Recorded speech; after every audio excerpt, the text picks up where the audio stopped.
Moskvada yomg'ir. İşte tamamladik. Zapravka qildik mashinani. Polniy bak. Biz Tatneftga doimiy mijoz.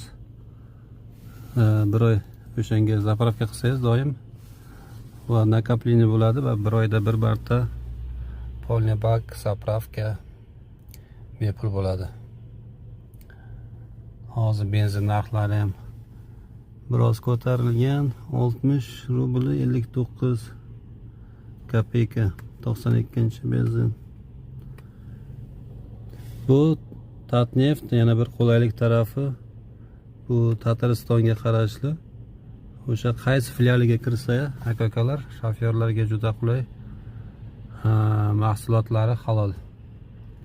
Taomlari bor, bemalol ovqatlanish mumkin. Boshqa zapravkalarda bunaqa yo'q. Ish bugun slavya bo'ldi Moskvada ham. Probka 3 balldan oshmadi. Hamma vaqtnoygami, dam olishgami, ishga chiqmayaptimi Moskva ishlari ham.